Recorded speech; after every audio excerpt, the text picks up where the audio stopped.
in. Excellent. It is 6:01, and I'd like to call us to order. This is Monday, September 21st, 2020, and this is the regular meeting of the Montgomery Economic Development Corporation. Item number 2, I'd like to open this up to public comment. Richard, have we had anyone submit for public comment? We did not receive any public comment by email. Would the public in the audience like to say anything during this moment of public comment? All right then, item number 3, convene into public hearing for the proposed budget for the fiscal year 2020-2021. It is 6:02. And Richard, if you'll indulge me, I would like to do a little rundown of the proposed budget for the public and for the record. So the most important item is our sales tax number, which is $675,000. This is a 10% drop from the estimated 2019-2020 budget. Item category 1 is roughly similar to last year's. We will be reallocating additional funds to downtown development improvements within this category and opening up a item called city capital projects and moving items from transfer to debt service to this number. The dollar value will remain the same of $160,000 between the two items.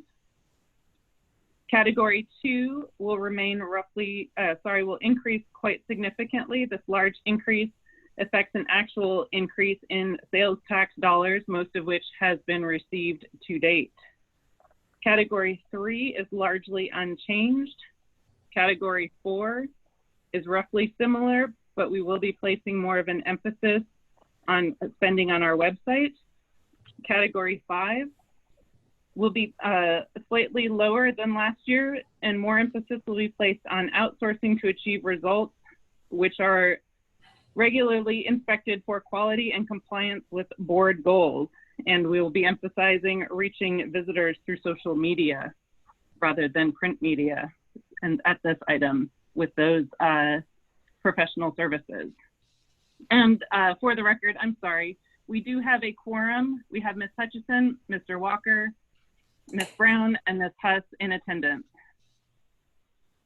And are there any questions? Would the public like to speak on our budget as delineated, or any questions or comments not discussed thus far? Or would any board members wish to discuss the budget? And we obviously will have another item later in the session. This is the public hearing, but as you are members of the public, you are invited to discuss as well. I think the board members that are here are the same ones that were in the budget workshop. That is important to note. Yes, we are the ones that were involved in discussing it for 2 hours and 45 minutes. Yes. Well, fortunately, then you all start well versed in the budget and how it came about. Right. Right. All right, then, hearing no comments or additional comments on the budget, I'd like to close the public hearing and reconvene into the regular meeting at 6:05. Item number 4, approval of meeting minutes for the regular meeting held on October 17th, 2020, and the budget workshop held on August 7th, 2020. Has anyone read through these voluminous meeting minutes and like to make any comments, changes, applause? Offers to take over as secretary? No, Amy's doing a great job. Thank you. I would like to thank Becky for stepping in. I've been sick for 2 weeks and she stepped in and finished them for me. So I really, really appreciate that help. Thank you, Becky. You're welcome. But Amy actually did half of them, so it was a joint effort, and I tried not to get too wordy, but fortunately her organization kept me under control. Noted. Yes, exactly. The one thing that's able to keep me under control is Amy Brown's organization. But at least now we know what that is. So. There we go. All right, hearing no comments, would anyone like to make a motion? I'll make a motion to approve the minutes from both the budget workshop and the last meeting. I second. It has been moved and seconded that we approve the meeting minutes for the regular meeting held on August 17th, 2020, and the budget workshop held on August 7th, 2020. This motion is debatable, amendable, and requires a majority vote. Any further discussion on this item? All those in favor of the motion that we approve the meeting minutes for the regular meeting held on August 17th, 2020, and the budget workshop held on August 7th, 2020, say aye. Aye. Aye. The motion carries unanimously, and we will approve the meeting minutes for the regular meeting held on August 17th, 2020, and the budget workshop held on August 7th, 2020. Item number 5, approval of the financial report. Julie. Thank you. Okay, on the first page, we have our financials that are updated through August 31st, so the end of last month. We have $95,807.80 sitting in the checking account as of that time. And then in our investment accounts, we have $1,435,444.30. So all cash is $1,531,252.10. And I'd like to note that as of August 31st, 2019, we had I'm going to give you an even number, $939,000. And I'll come back and circle around to what I think we're going to estimate after our expenses, that our fourth quarter expenses that we're tied into, which is going to be the $40,000 last debt transfer, the last quarterly sales tax transfer of $19,875, and the last G&A transfer of $11,875. Those 3 items that we know are going to be booked in September for the end of the fourth quarter for this fiscal year. Those total $71,750. And depending on if we pay and book the radios in September, all said, we should, year over year, we should have an additional $562,000 for this last fiscal year that we're going to be able to put towards hopefully the Montgomery downtown redevelopment. Okay. So basically, in a nutshell, we've made $562,000 is what I'm estimating by the end of September. If you go over to, I also want to, Anthony had reached out to me and he wanted you guys to know that the tax pool rate, well, he wanted me to know that the tax pool rates have slowly been dipping, but over the last week, they've slightly been improving. So he's still monitoring it very closely. So that money is still sitting in tax pool, and Anthony feels okay with it right now for it sitting there. I want to move on to the actual to budget performance reports. August of 20 brought in $93,754.78 for the MEDC's portion of the sales tax from the city. When compared to August 2019, it's about a 6% decrease from August of 2019. However, year over year, we're still 15 to 16% above where we were at this point last year. So I think that's phenomenal considering we've had COVID. But of course, we talked about that last meeting on people are spending more on improving things, spending more at home improvement at gyms. We know that that's, and then of course, groceries are gonna be used at Kroger. There wasn't much in the form of expenditures for August. There was $100 booked to social media advertising, which I believe you said is like $50 each time we run it, I think. Is that right? It depends. It depends on what we're going for. This would have been, I think, 4 different ones. Most of mine are $25 each. Mm-hmm. Got it. And then we had the Hoot Suite that we booked. That we were reimbursing for. That was booked to the consulting professional services, which we talked about at the last meeting.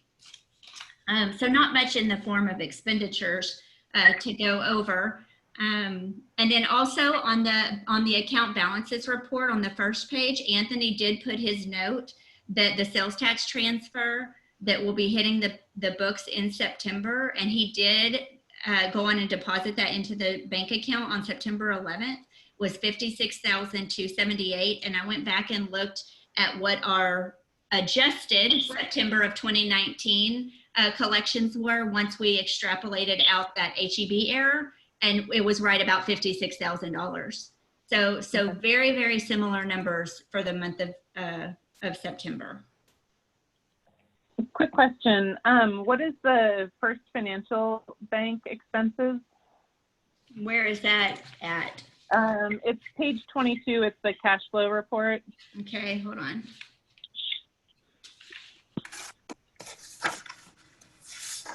Sorry, it's page 22 of our overall book. I don't know what page it is. Okay, I've got it printed out. Is it out of MEDC checking? What's it out of? Yes, MEDC checking. What's the date? 8/28.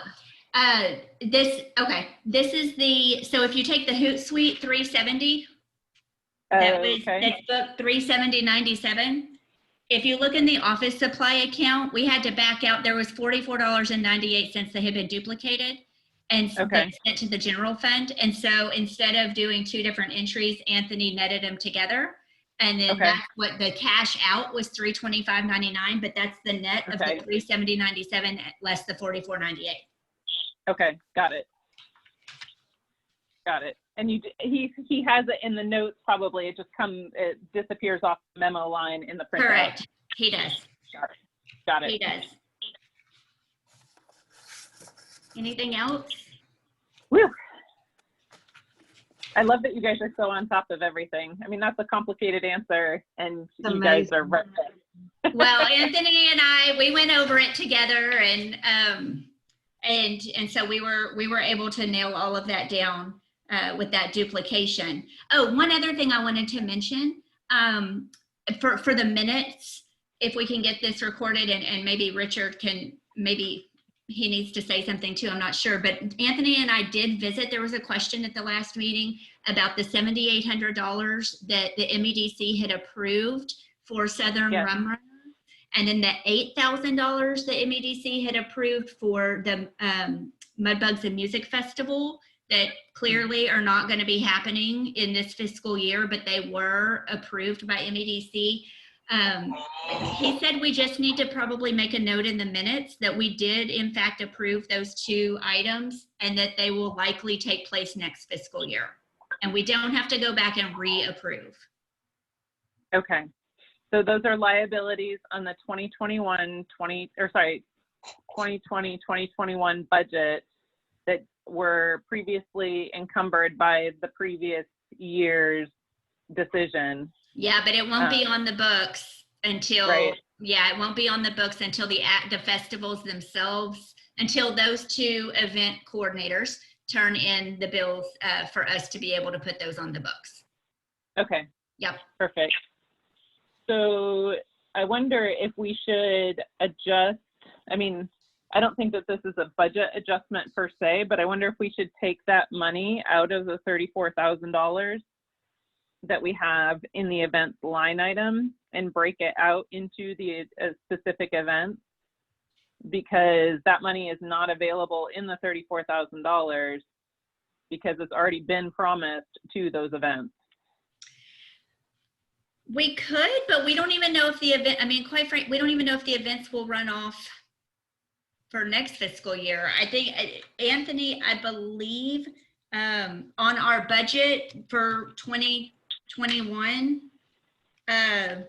let's see, don't we have those already broken out, but are you wanting to break out the numbers themselves? We have the line, I know we have the line items in that budget. Right. But if somebody comes and says, I would like to request $25,000 for this event, and we say, sure, that's totally doable. And then all of a sudden you realize that it's not, because, I mean, hopefully we wouldn't be so forgetful, but. Sure. I mean, that's fine. If that's okay procedurally, I don't know what that takes as far as from the proposed budget, breaking out the 8,000 and the 7,800 out of that 34. You know, we also, at the same time, we also, didn't we say I don't know if we've approved it, but we had the Christmas party of 3,800 we had talked about as well in that budget meeting.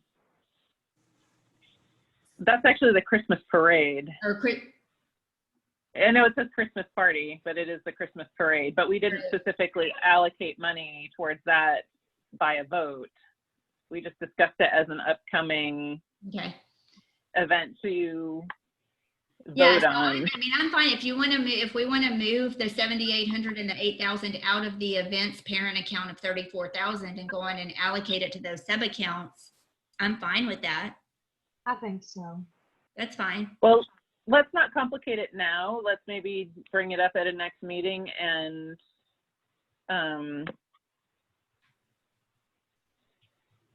I don't think we need to vote on it, but maybe just not. Let's pass our budget clean and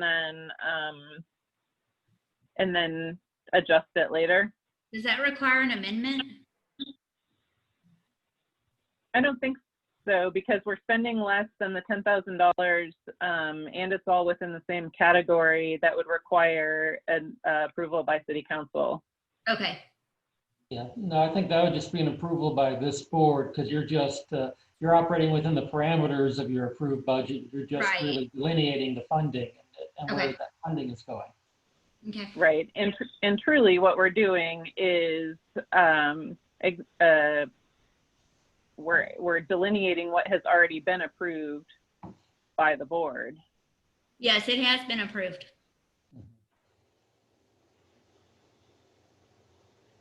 So that we don't accidentally trip over untied shoelaces later. Yeah, that's fine. Yeah, that's certainly, like, as you said, that's something we can act on next month or down the road to make it perfectly clear. Okay. Right. Right, and I think we can deal with the Christmas party when we approve the Christmas parade budget request. Because So it's a sub account that was set up with no money allocated towards it by a vote. So you can just change the sub account name when we do the vote. Good.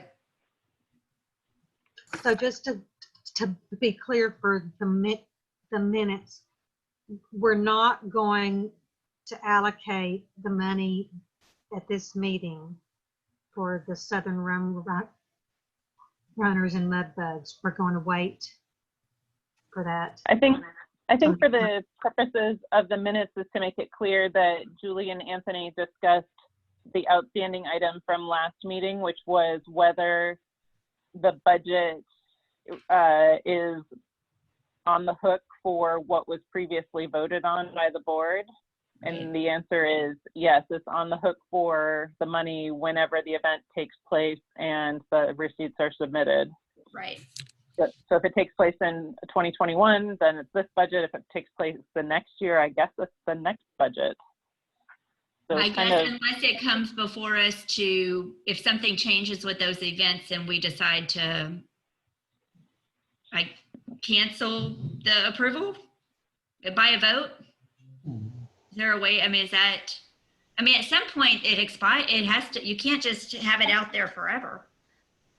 No, the board could rescind that if the board chose to.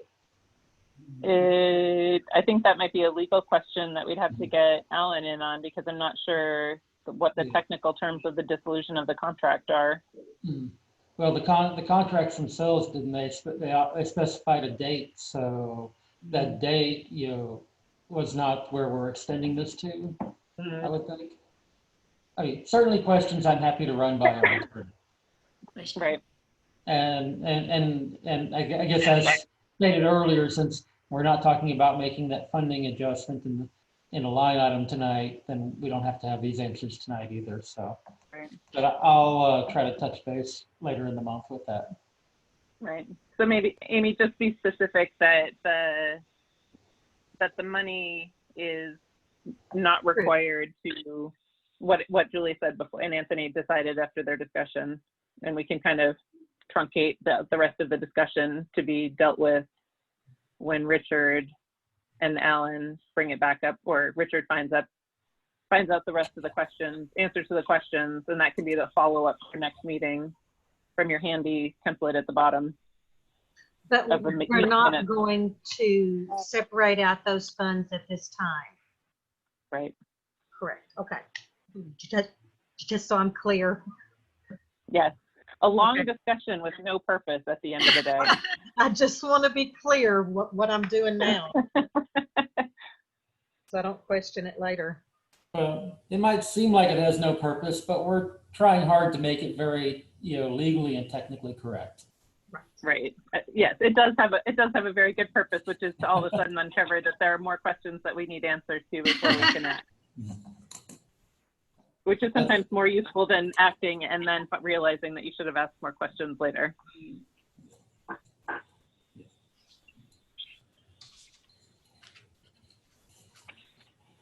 Okay, given that, Julie, do you have any other issues that you'd like to bring up, or does anyone have any questions for Julie?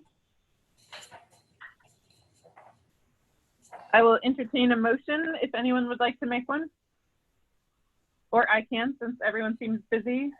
I'd like to move to approve the financial report as presented. Dan, would you like to second it? I will second your motion, yes.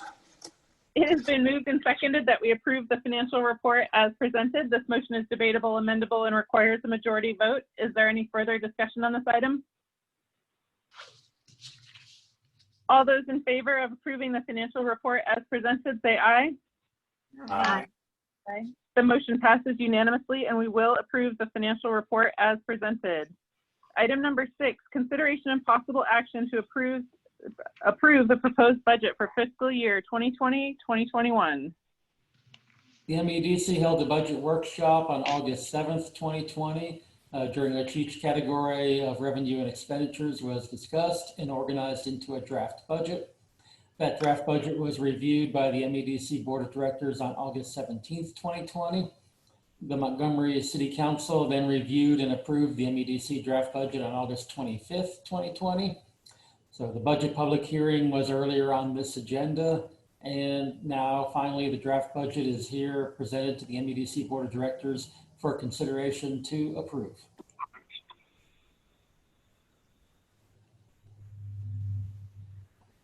So I think that given that the 4 of us were in such unanimous consent during the workshop, City Council approved the draft budget that we presented to them without any questions or comments.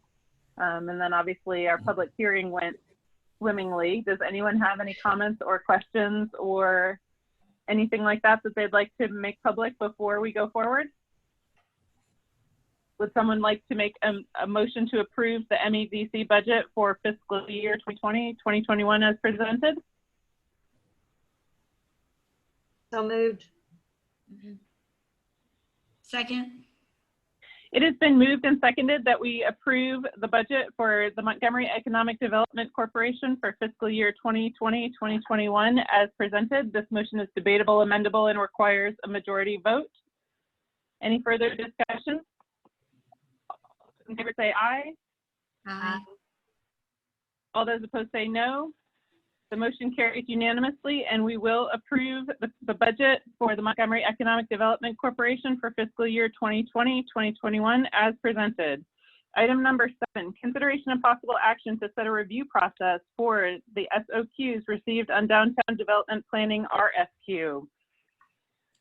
Could we have a discussion on this with fewer acronyms, please? Richard or Dave? Well, since Dave is a big believer in acronyms, I definitely wanted to provide him as many as made him happy since he's done the grunt work on this. All right. We've the RFQs went out, requests for qualifications. We've received statements of qualifications back from 7 firms.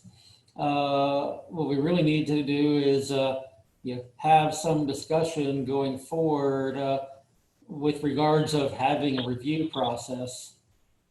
And a lot of that work is typically done by staff, but this is to some degree a hands-on process with the MEDC. It's a staff's recommendation to include the city administrator, assistant city administrator, and public works director. and as well as including some MEDC members, who would like to be involved with that.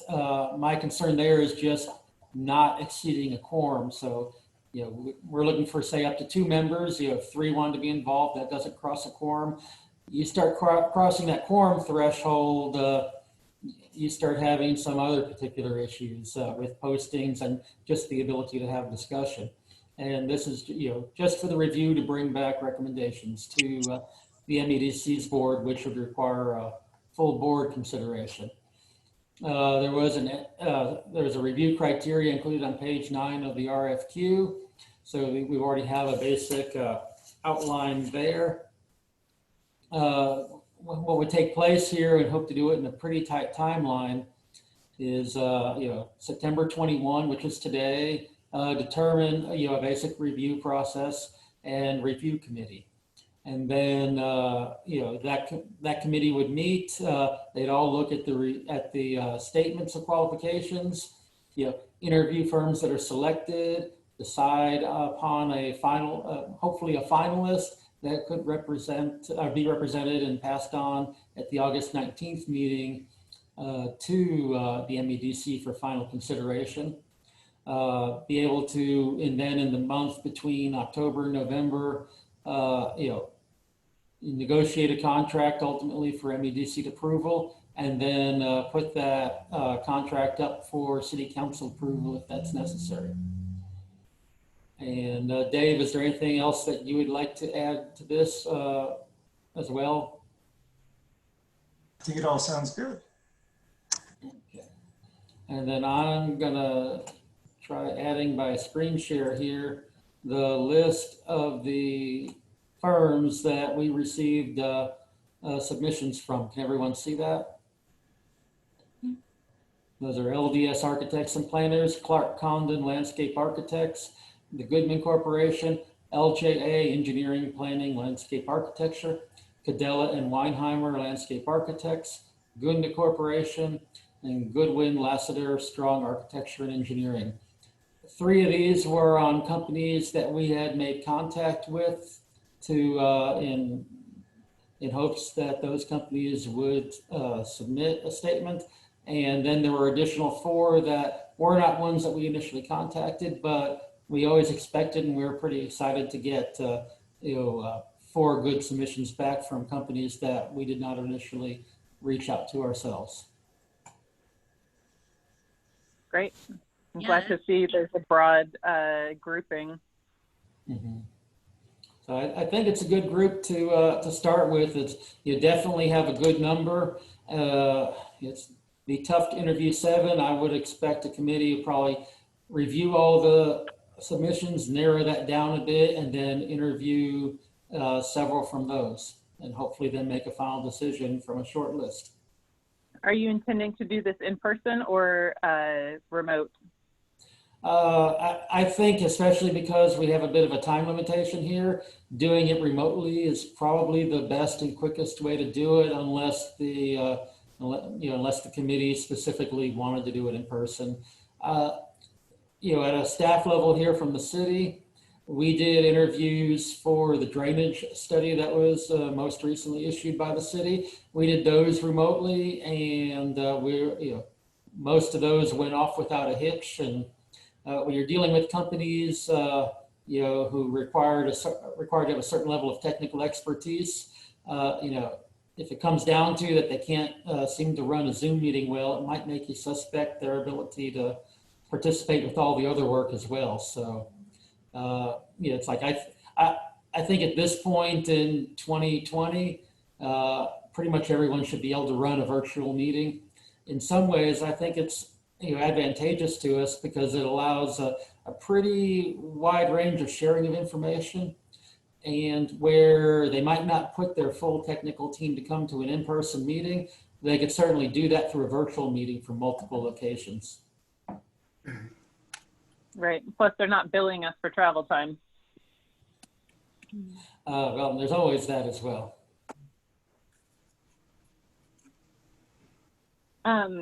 So MEDC members, is there anyone that has a particular interest in being on this committee?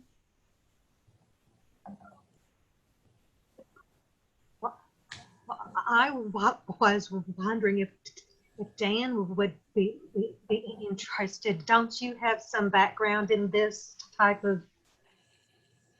I do. Yeah, I mean, I would like to, the companies that are submitting, I would like to have some type of reference and be able to actually physically go and see a project that they've completed before making any final decisions, obviously. But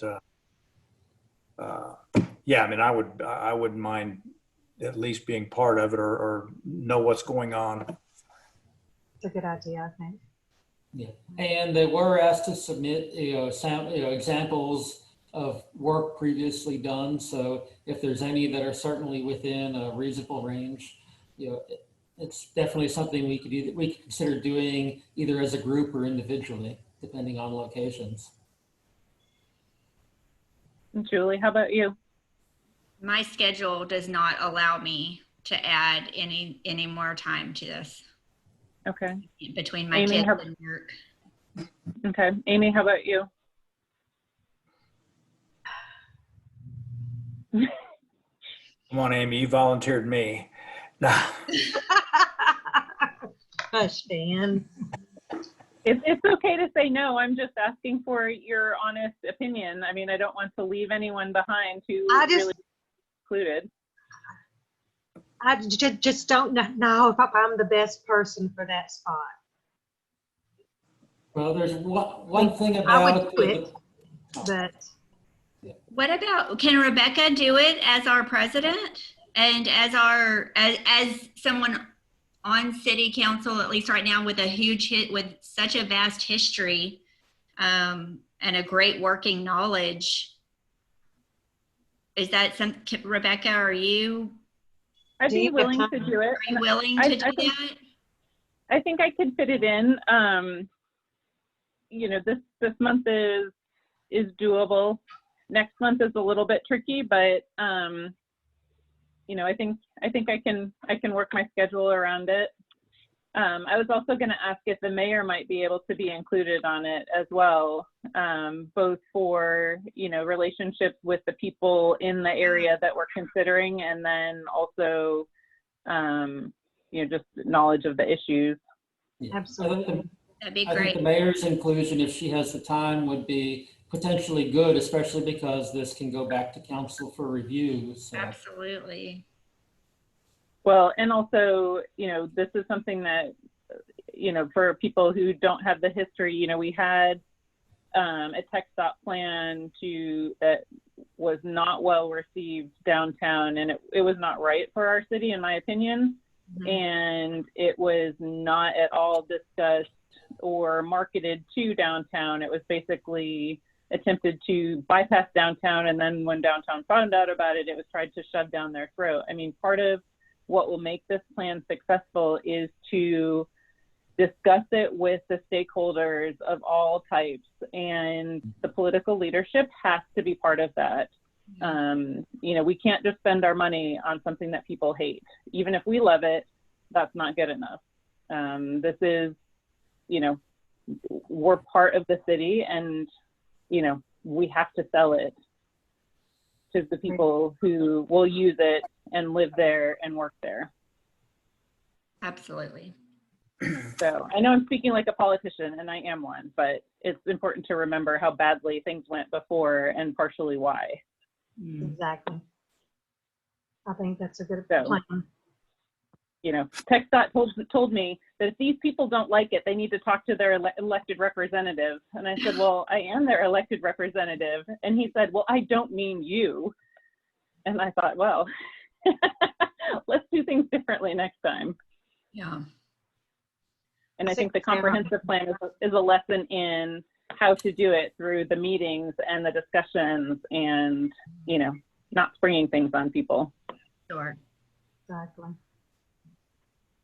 So I'd be happy to. I'd love to represent you guys and hopefully do a good job. And also, usually these guys submit like 7 packages. So, even if the city needs 5 of them, there are probably 2 that could go into circulation. So, Amy, you could have one that you pass to Julie so that you could see what work has been done and what their qualifications are. That'd be great. So, yeah. you know, when you're in bed at 11 o'clock trying to go to sleep, you have the opportunity to, well, okay, maybe not. Well, on top of the paper copies, we ask for electronic copies so we can very easily distribute that across all the board. Okay. Nice. Right. And this is generally not confidential information. They're proud of what they've done and they want Sure. you to look at it and love it. Yeah, Yeah, and certainly, I'd love to see those. yeah, and certainly board members who were not necessarily part of the committee, if you've got questions or concerns from any of them, please direct those to staff here so we can make sure those items questions get asked, those items get attention. This is not meant to exclude you from the process, but it does allow us more freedom not working in a quorum. Yeah, for sure. And we appreciate Dan and Becky and Sarah. Thank you. Right. And especially if you've been to these places and I haven't, then you'll have, you know, like, hey, this street and this street, it may look good in a picture, but let me tell you what is behind the photo that they took or something like that. You know, that's something that you only get by being there. Like Dan mentioned, Yeah. you know, road trips sound all great. It does. For fun. I mean, I do love them, or I did. But, you know, it's good to know ahead of time when you're speaking with them what really it's like. So if you've been there and you're not on the committee, please share those insights. Okay.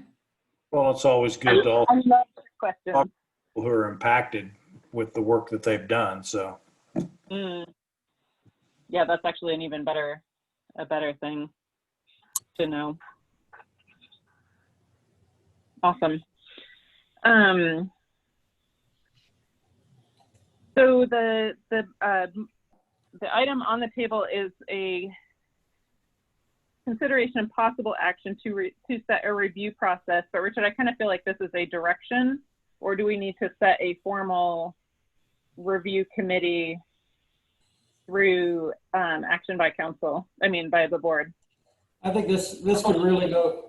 I think this could really go either way. You know, I'm satisfied from the discussion here that the direction is, you know, for a review committee consisting of 2 directors from the MEDC board, Rebecca Huss and Dan Walker, including Mayor Sarah Countryman for the city, and from staff, the city administrator, assistant city administrator, and the public works director. And so is that what everyone here has understood tonight? Yes. Yes. Indeed. Okay, and the goal is to follow the proposed timeline schedule discussed earlier and outlined on the agenda form. So obviously, I don't know that that's a goal. I think that's an imperative. It's not a goal. Yeah. Like, oh, you know, that's a requirement to get it done on that timeline. We've said for a long time that lollygagging is not acceptable. Okay, well, that's going to be primarily up to scheduling. So hopefully the committee is up to holding that timeline, and I'll do my part to be part of that. Very good. Okay. And if the firms can't keep up, then they're not our firm. Well, we've got 7 firms, and so one of them could, you know, we got room for one to fall by the wayside, and sometimes scheduling, you know, firms fall out for that way. You know, it's possible that we didn't get submissions from some companies just because they had enough work on their plate and knew they wouldn't be able to make our timeline. Yeah. Right. So. All right, then, with the board's permission, then I will move on from item number 7 to item number 8. Are you guys okay with that? Yes. Okay. Item number 8, consideration and possible action to partner with Historic Montgomery Business Association on use and visibility of social media icon GOAT with businesses in the historic downtown Montgomery area. Okay. Richard? We look at this as an opportunity for the city and the MEDC to partner with HMBA in getting greater visibility for our social media icon. The HMBA approached the MEDC president. There's a couple more acronyms for you. Looking for ways to work together with the GOAT icon. This was turned over to staff to work on details which are being presented to the board tonight.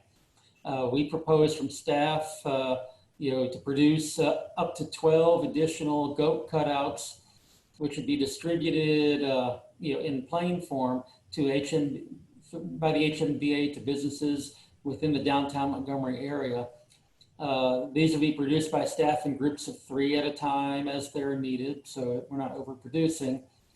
We'll develop internally an application form that would specify the goat's display location, design concept, and an acknowledgement that the goat cutouts remain the property of the city, with the city having the final approval for design and use.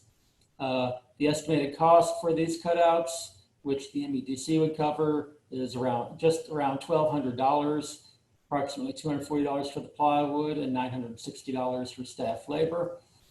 The businesses receiving the goats would paint and decorate them in unique ways to be displayed at their businesses, which providing public increased visibility for the city's historical ties to the goat story and the goat icon.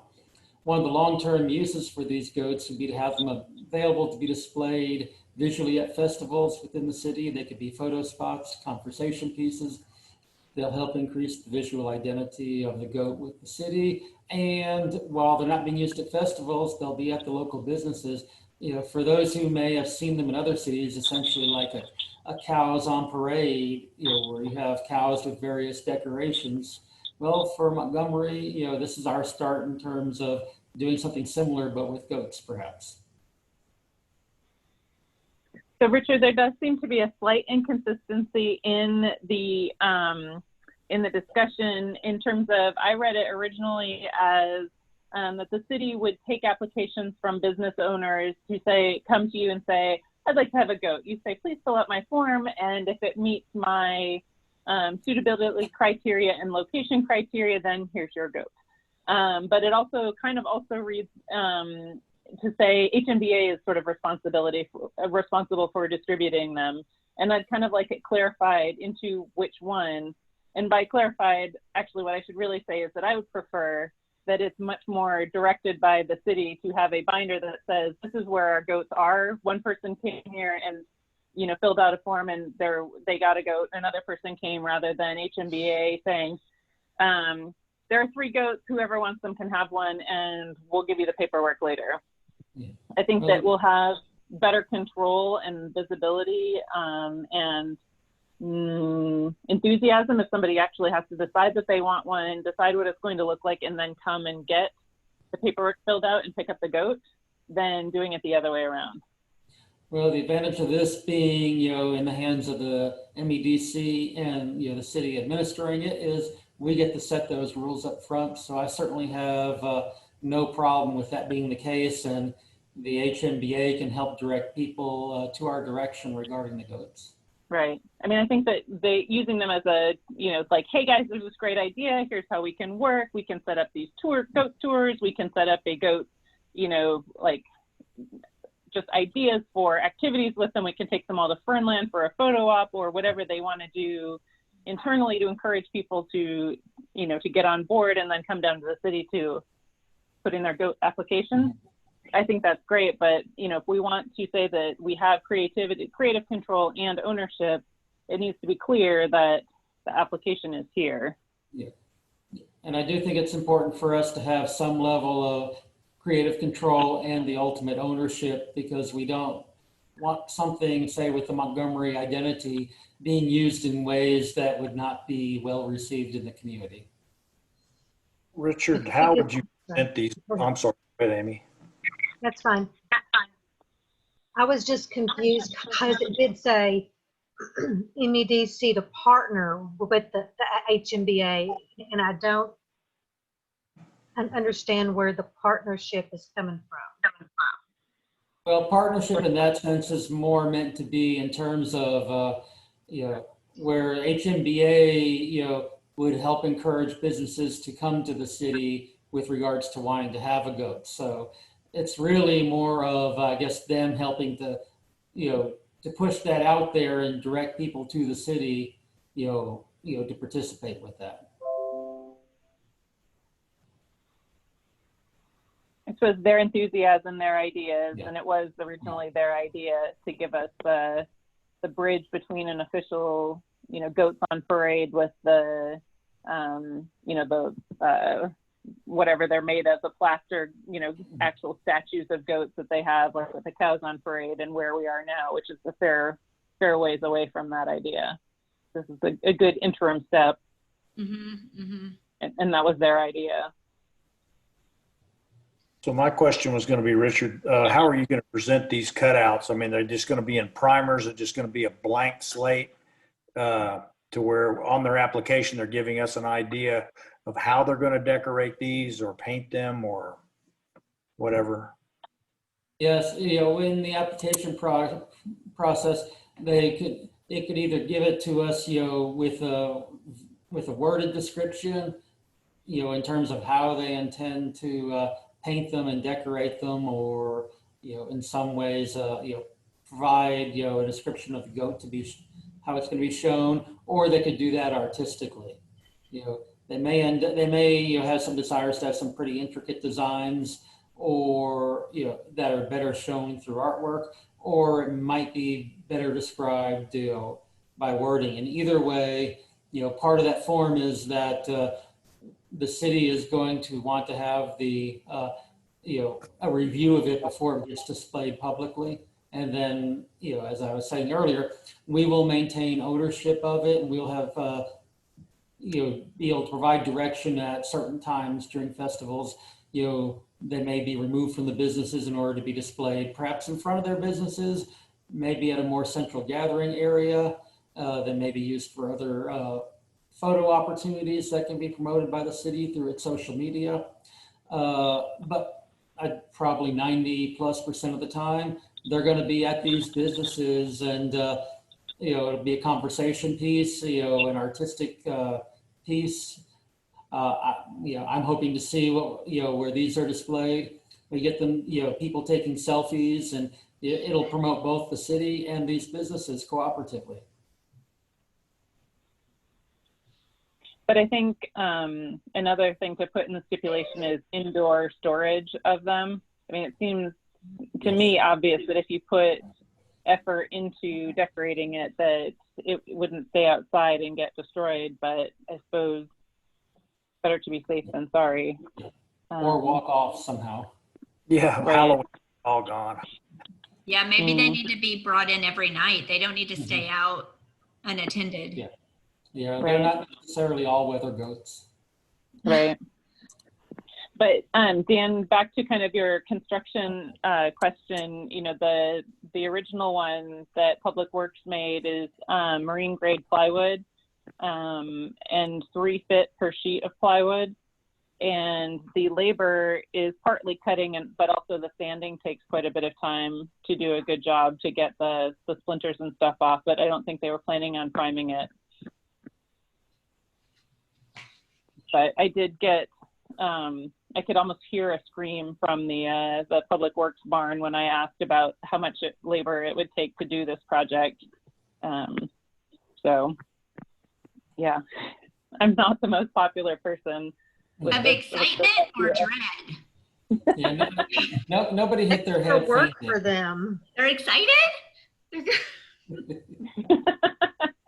I have to say though, this goat thing, I mean, even posts on posts that are like for like that go out at the same time on the same day, a post that has like the goat cutout in it goes twice as far as one that does not, that's on the same general subject. Interesting. Great. Yeah. So even on, if it's the same Memory Park to Memory Park post that, people like Memory Park a lot, so those go pretty far. It's the goat does well. Mm-hmm. So Richard, city staff will draw up a contract for the businesses, and city staff will keep track of where the goats are.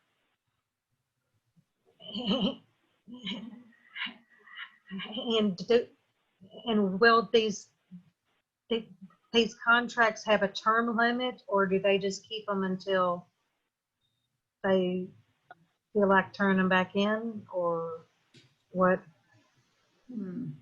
But at the moment, we hadn't considered, a specific term, just that the city could, that they would always be the property of the city, and so they would either, if they desired to no longer have the goat, need to notify the city and return it to the city, or that the city could reclaim them at any time. So, yeah, in essence, it has a term that would be determined at the direction of the city that would be indefinite at the start. Yeah, I'm comfortable with that. I mean, if somebody wanted to put, $200 worth of, Swarovski crystals on it, I wouldn't, want them to think that in a year we would take it away from them, if they put all of that money into it. So, but yet, somebody with a really artistic hand and, $20 worth of paint could do something just as beautiful. So, I'm not really looking to put value on somebody's artwork. Well, I guess my main concern is if we spend $1,200 and these goats are just floating around town, as in the past, I mean, there have been instances in the past where projects are forgotten about and they're just kind of stuck on the side, and then the goats are gone and we don't know where the goats are and we're out $1,200. It's just so we continue to keep track of the goats is but they are just plywood. So I mean, but Right. they will cost $100 a piece, correct? Mm-hmm. And we might do 12. We might end up doing 20. Who knows? But I just want to be able to keep track of our funds. So require annual signs of life or something like that? Well, maybe just for festivals and stuff, we take the goats and stick them somewhere. Or at certain times, at Christmas, we take the goats and stick them somewhere. Just so there's a Right. continual annual or biannual accounting of the goats. Mm-hmm. We can have the goat float for Christmas. They just bring the whole herd together. That's so cute. One herd and one. I love, that's awesome. Yeah. Yep. Would we mean, produce these? It looks like we would produce these in groups of 3. That's because 3 fit on one sheet of plywood, so it kind of makes sense. Once you buy a piece, you might as well cut out all 3 that Sure. fit on there. And so would we wait to have the applications turned in before we move forward with cutting these out? And do them reactively like that once an application is turned in and approved, and then we give the okay? Or Yeah. if we approve up to 1,200, are we just going to go on and make 12 of them? Well, we're not just going to turn around and do 12 because that gets approved. That's my starting point is I want to move forward with the first 3 while we start to get the word out, and hoping, having them here, because I don't want someone to come in, potentially excited over it and wanting to get one, and then it becomes a 2-week wait because some other priority came up for public works. So I'd like to have at least the first 3 done up front. Okay. And then I think as they get out there, they're going to, in a way become self-fulfilling. Yeah. I would think in the labor aspect, it'd be easier to cut them all at one time because those guys could knock those out in one day, easy. Yeah. Yeah. They having already done it here, that, from a staff point of view, they're comfortable doing them in groups of 3, and then if we get a bunch of orders together, they'll just schedule the time, as they have it available, possibly on a day like today where we've got some rain, Sure. and then get them cut out as a larger group. Otherwise, they can do them, in a couple hours at a time and do 3, then come back at another time and do the next 3. Okay. And Right. Knowing downtown, I would say 6 would go pretty easily, and then just wait until somebody asks for the 7th, and then you cut the next 3, 7, 8, 9, and then you just wait, and then, if somebody wants number 10, then you have 10, 11, 12 would be my thought on how you time that. And if there's no desire to go past 8 or 9, well, then we just don't do the last 3, and that money is not expended. Sure. And then speaking of the money, it looks like we would take it from the events category that we have. We have $34,000 left in there because clearly we weren't able to have any events this year because of COVID. Well, that's one reason. That was one There's reason some I money looked at that spent category. though for radios. Is that going to happen in September? Have we received the bill? We haven't received the bill yet, but the order was made, and we did request that we receive the bill dated in September. Okay, so that's 14,000. So we still have 20,000 left, a little under 20,000. Right, and this is for a total of up to 1,200. And the other reason tapping that category is the idea that these would be used in festivals in the future as well. So it wasn't. Right. It wasn't entirely tapping it just because we haven't spent all the funds. Sure. There It is a tie to that category. Yeah, I understand. The radios are 14,614.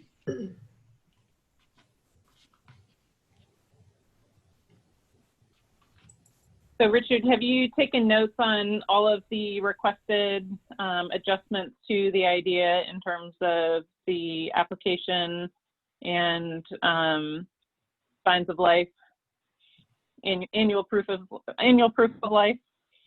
I've tried to as we've gone through. The benefit of this meeting, is this recording will be very easy to go back through. That's true.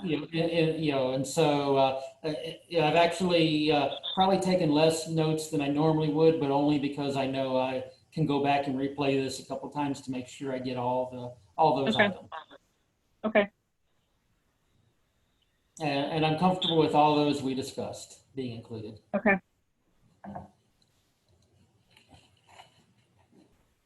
And just a note to the board, since there are only 4 of us, if this vote goes 2-2, this does fail. So just a thought. No, I'm not blaming anybody. I'm just saying that this is a very small meeting, so the voting dynamics change significantly.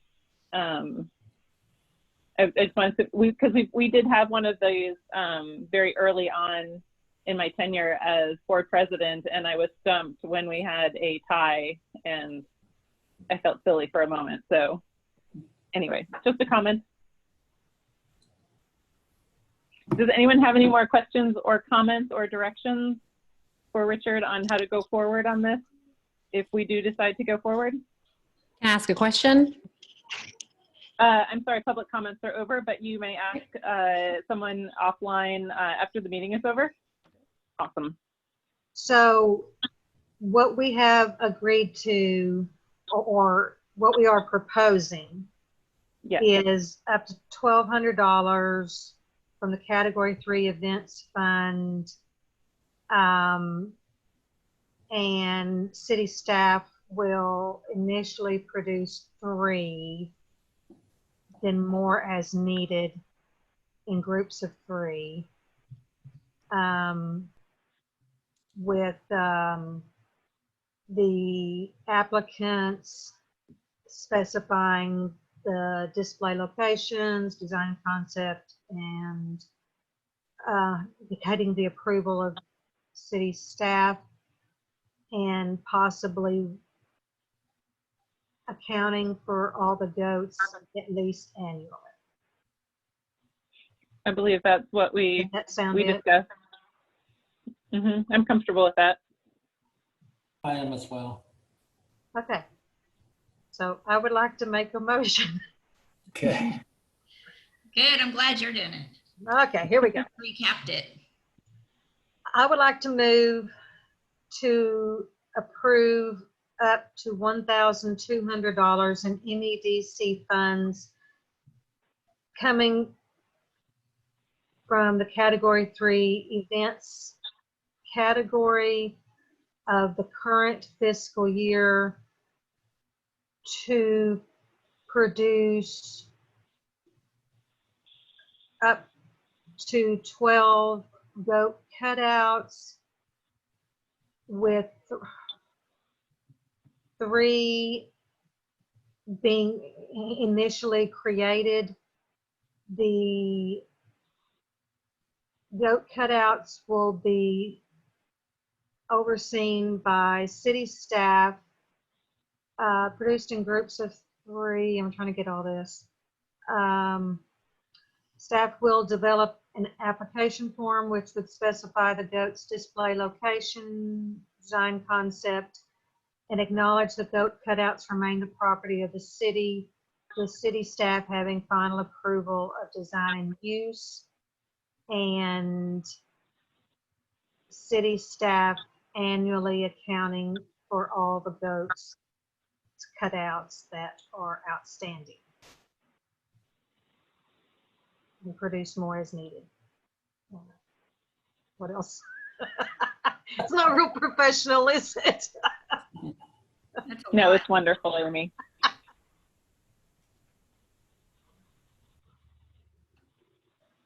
I think that's Does it. Ms. Brown's motion have a second? I'll She second. Okay. Ms. Hutchison seconds the motion. It Thank has you. been moved and seconded to approve up to $1,200 in MEDC funds and utilize Category 3 events other from the current fiscal year for up to 12 goat cutouts with 3 initially created, to be overseen by city staff, produced in groups of 3, an application for which is produced by city staff, including the design concept, acknowledging that it is still city property and that the goats will be produced on an annual basis, etc. This motion is debatable, amendable, and requires a majority vote. Any further discussion? The goats will not be produced on an annual basis, but will be Sorry, the counted signs of life. for on an annual basis. Yes, thank Okay. you. You're welcome. The English language is so fun sometimes. I'm not considering that to be a modification to the motion. Any further discussion on the item? All those in favor of said motion say aye. Aye. Aye. Those opposed say no. The motion carries unanimously, and we will be spending up to $1,200 in MEDC funds and utilizing unspent funds from Category 3 events other on the aforementioned motion. Item number 9, consideration and possible action on licensing the Montgomery Goat social media icon image. Since we've started internally using the Montgomery Goat social media icon on a limited basis on shirts, you may or may not be able to see the one I'm wearing, or on masks such as here, we've been getting more and more requests on goat icon merchandise. These are a couple things that we just did internally, partly for staff, but partly also to test out how would it look, how would it work, is it something that would have any demand. And sure enough, when people have seen it, they come up to us and go, or whether ourselves or they see it on social media and go, how can I get one of those? Mhm. I wanted to bring it up for discussion here at the MEDC board. Is this something we want to look at trying to get into, licensing out there, to help, help distribute, the goat's visibility, help promote the city with its social media icon, but also, licensing in some way that we have a bit of control, coming back, and to some degree, some financial return on that as well, and have some way to control, who there is working on printing that up. So.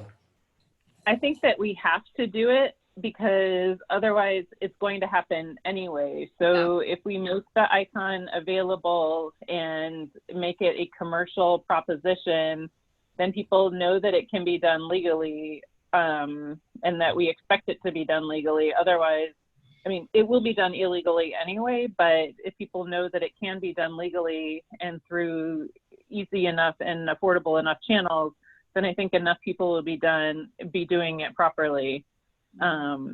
As opposed to if you leave it out there and people want it, so they'll get it through illegal means. And if we don't jump on the people who are doing it illegally, then I think we lose control over it. So I think we're forced to do it whether we want to or not.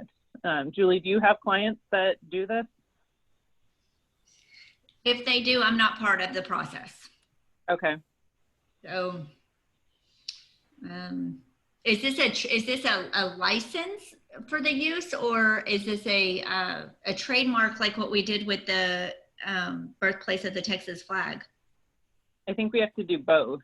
Okay. I think we need to get it trademarked and then we can sell it. Yeah. Or access to it. So if we do this and a company wants to produce t-shirts, they would pay the EDC for a certain figure. How would this work? I'm not fully wrapping my head around it. And if they pay us, what category does it go into? Well, I think that's the least of our problems. I think the biggest question is, what does the contract look like? How many do we allow in each category, and how do we police it? But I think Julie would just make a line item and we'd stick it in there in revenue somewhere. Yeah, we can figure that out.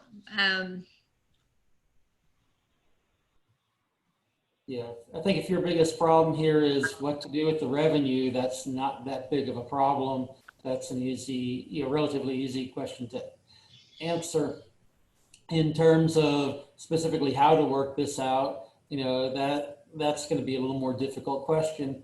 But I certainly think there's enough market out there that there are those who will want to license this to be able to make product.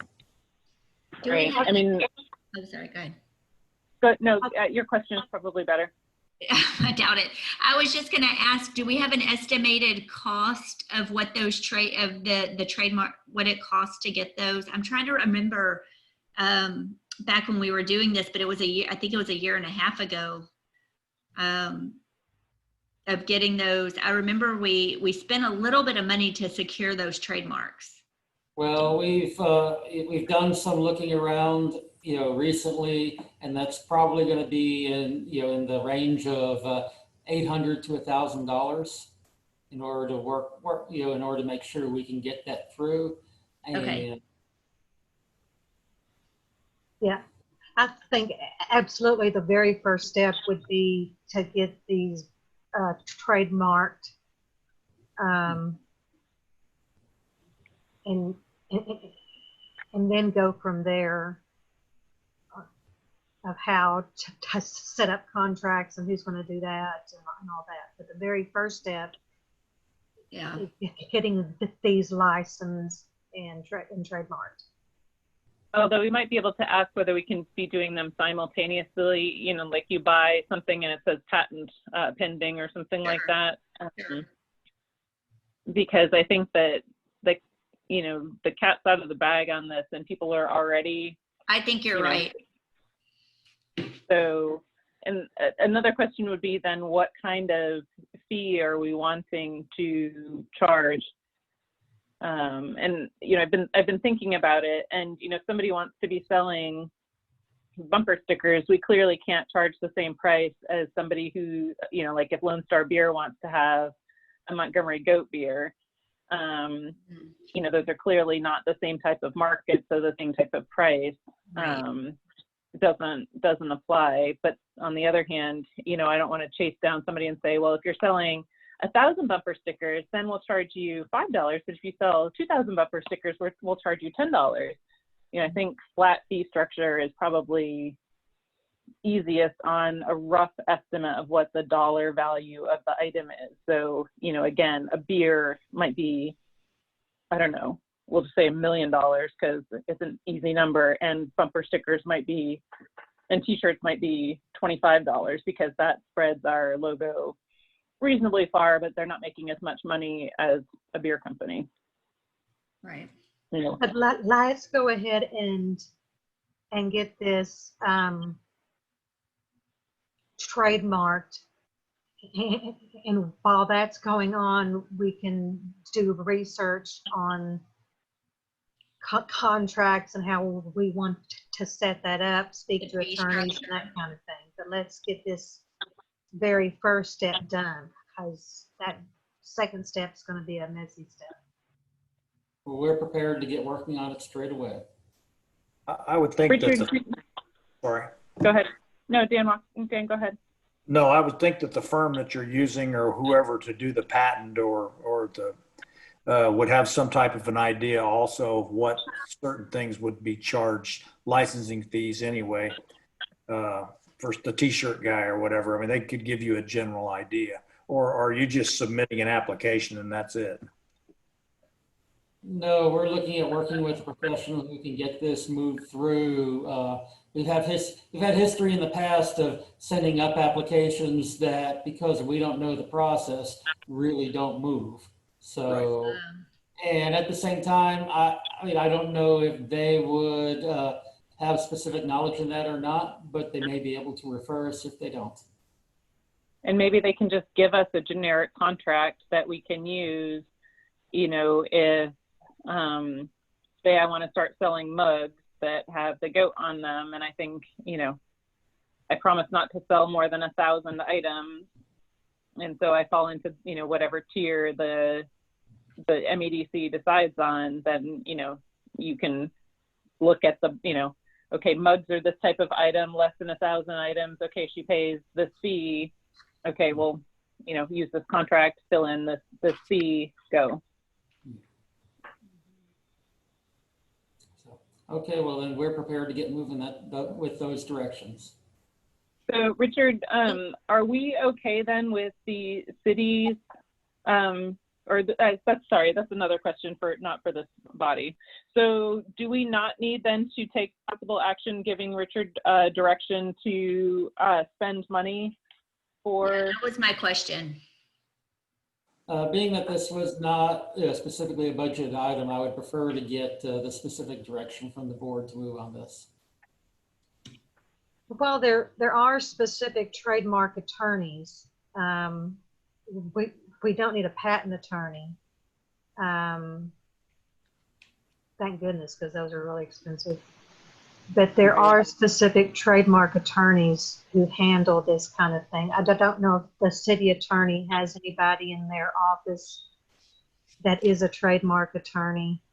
They do not, and we've already had some internal discussion on that here in terms of who we may or may not consider using for such a thing. So should we direct Richard to move forward on licensing and or trademarking the Montgomery goat social media icon image with a budget up to $1,500, and then if that figure starts going over 1,500, he can come back to us and say it's going to be 2,500. I think that seems reasonable based on what you said earlier, Richard. I do think so. And I would thought say, you said 800 to 1,000.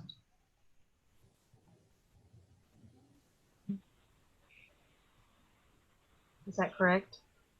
Yes, that's what we've been told previously. and I would say that it would be coded to the consulting account for professional services. Okay. Just looking at our current fiscal year budget.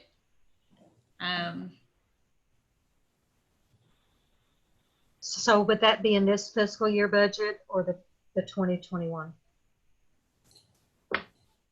I think that we'd be approving it to this fiscal year.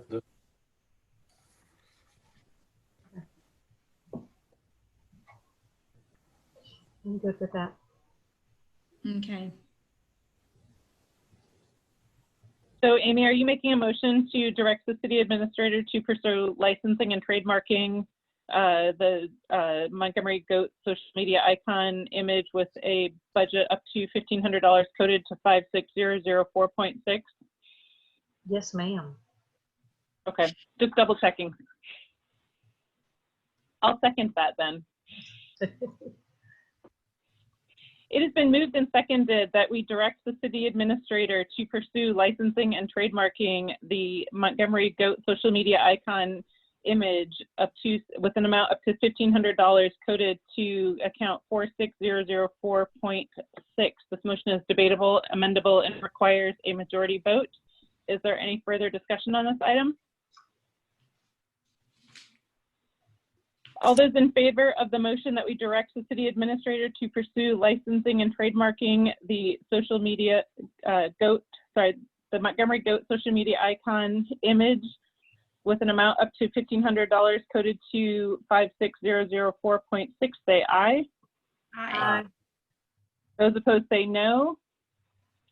The motion carries unanimously, and we direct the city administrator to pursue licensing and trademarking the Montgomery Goat social media icon image with an amount up to $1,500 coded to item 46004.6. Excellent. We'll get it started. What number did you just say? Isn't it 56004.6? Yes, I'm sorry. I thought I heard you say 46004.6, and that's what caught my ear. But yes, Okay. 5600.46. I might have. 56004.6. Correct. Yes. Okay, just double check. That's what I meant to say. Although this Robert's Rules thing and saying the motion over and over again does trip me up occasionally. Like item number 8, that was a hard one for me. Item number 10, if y'all will permit, I would like to postpone that one until after the executive session, after consultation with Mr. Tram. Okay. Item number 11, economic development report, city development report, city engineers report. All right, it's like, I think I started out, preparing my development report from last month, thinking about the effects of COVID-19. And when, of course, that just keeps going on and on and on, changes every bit each month. But, the city has moved on, economic work has moved on, economic development has moved on. Businesses are continuing to be, to open and be constructed. The Shops of Montgomery in particular has been a sign of progress. And we've had a number of those businesses, that are going to be moving in, begin to, the permitting process for the internal construction. We're looking forward, knowing, some of the items coming in are Starbucks and Chipotle. There's a couple other smaller shops, they're lesser well known. There's also a lot of residential construction going on. In this past month, we've had 51 new homes that have been completed, in the year, which is 6.4 homes per month.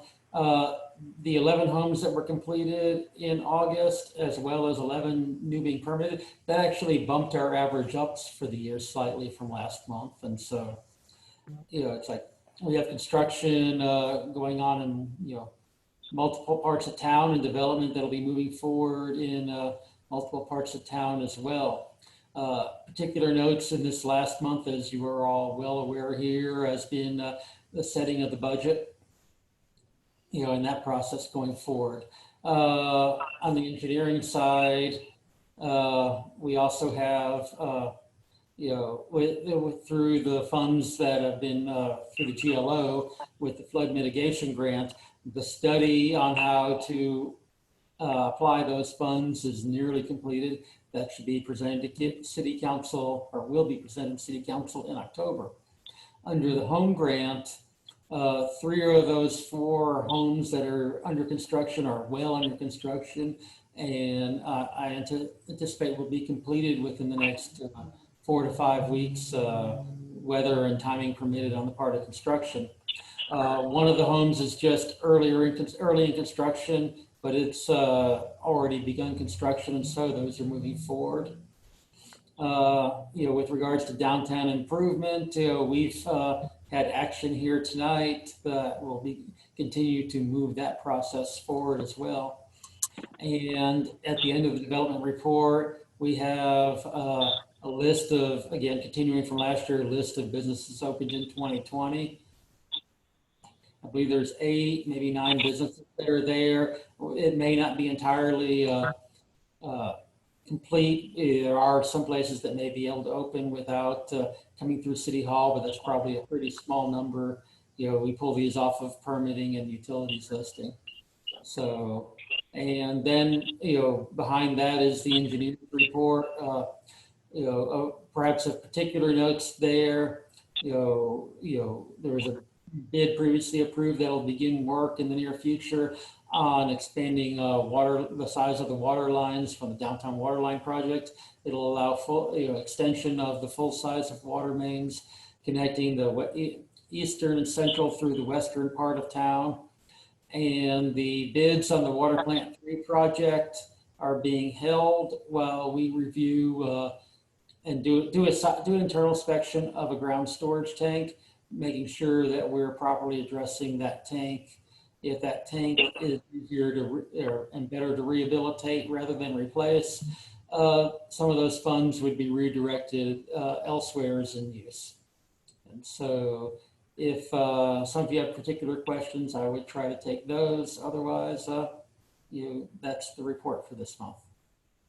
I had a question. So I was driving past the HEB property, and they have some for sale signs. Is HEB selling that property, or do they selling the front lots, or do you have any idea about that? I do not have a specific answer to that. I've seen those signs myself. That could mean anything from, from the larger or smaller end of it. But my understanding is that what they're talking about is the smaller parcels up front. I have certainly not heard anything from HEB that they're looking at selling the full complement of the land.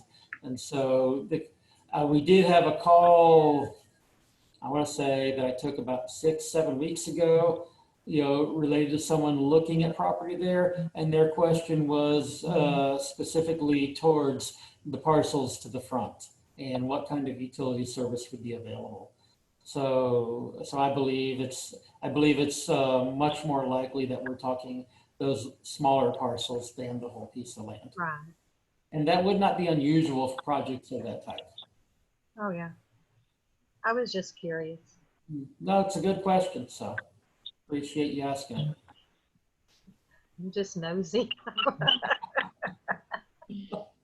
Well, you I want to know what's going on.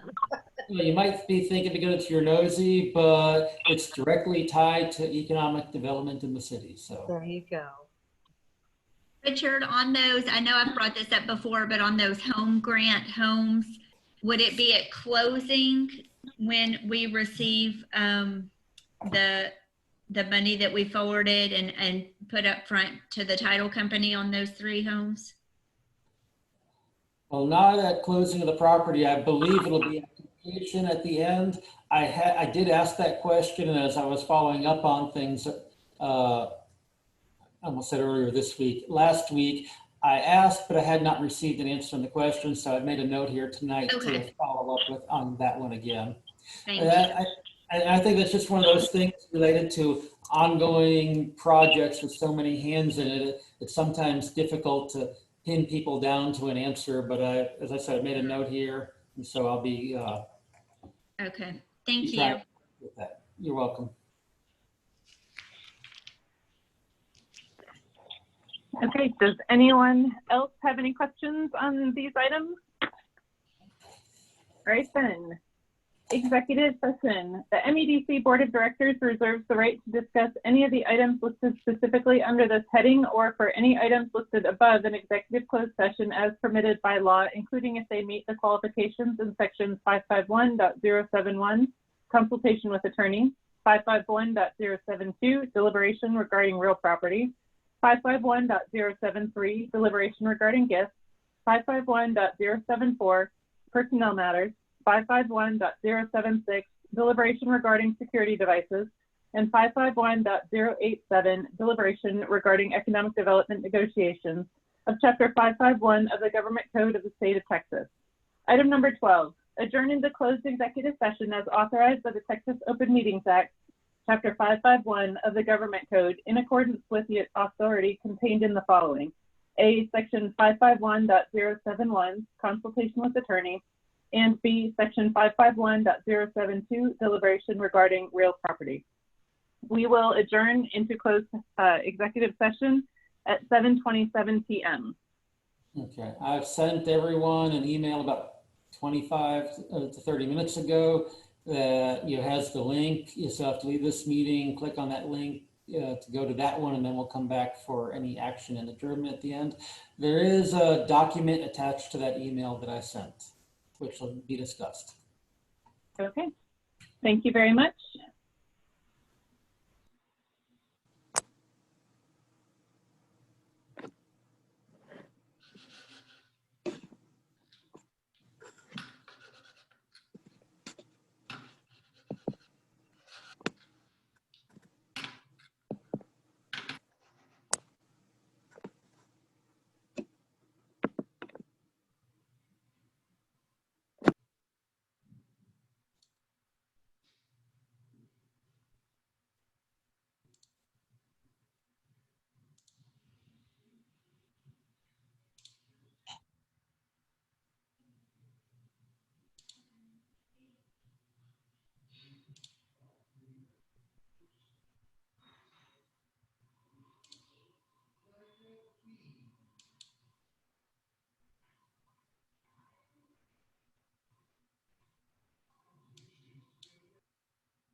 Okay, it looks like all four of us are back still. For the record, we have Ms. Hutchison, Mr. Walker, Ms. Brown, and Rebecca Huss in attendance. Amy, can you confirm by voice that you're still here? I am here. I'm having technical difficulties. Okay, that's fine. We don't have to see you as long as we know you're here. It is 7:51 and I'm calling us back into order. Item number 10, I'm going to go to that one first. Consideration and possible action on Montgomery Economic Development Corporation providing a loan to the city of Montgomery for property acquisition. Amy, did you have something you wanted to say? I would like to make a motion to continue to move forward, providing a loan to the city of Montgomery for property acquisitions and directing the board president to execute associated contracts and documents. I'll second. It has been moved and seconded that the Montgomery Economic Development Corporation move forward with providing a loan to the city of Montgomery for property acquisition, and to, I'm sorry, Amy, could you repeat the last bit? And direct the board president to sign associated documents and contracts. To continue to move forward, providing a loan to the city of Montgomery for property acquisitions and directing the board president to execute associated contracts and documents. It has been moved and seconded that we direct the Montgomery Economic Development Corporation move forward with providing a loan to the city of Montgomery for property acquisition and directs the board president to sign associated contracts and documents. This motion is debatable, amendable, and requires a majority vote. Is there any further discussion on this item? All those in favor of the motion say aye. Aye. Aye. Aye. Those opposed say no. The motion carries unanimously, and the Montgomery Economic Development Corporation will move forward with providing a loan to the city of Montgomery for property acquisition and directs the board president to sign associated documents and contracts. Item number 13, consideration and possible action, if necessary, on matters deliberated in closed executive session. I believe that the previous item covered that. Does the board agree? Yes. Yes. Correct. And we'll move on. Item number 14, board inquiry. Is there anything that anyone would like to discuss or have added to our agenda for next month? Hearing none, I will move on to the much anticipated item number 15. Do I hear a motion to adjourn? I so move. I'll second. It has been moved and seconded that we adjourn. This motion is debatable, amendable, and requires a majority vote. All those in favor say aye. Aye. Those opposed say no. It's unanimous, and we are adjourned at 7:54. Thank you all very much for your time. I appreciate it. Thank Thank you, you. guys. Thanks, guys. Y'all have a good week. Two. Thank you, you too. Bye.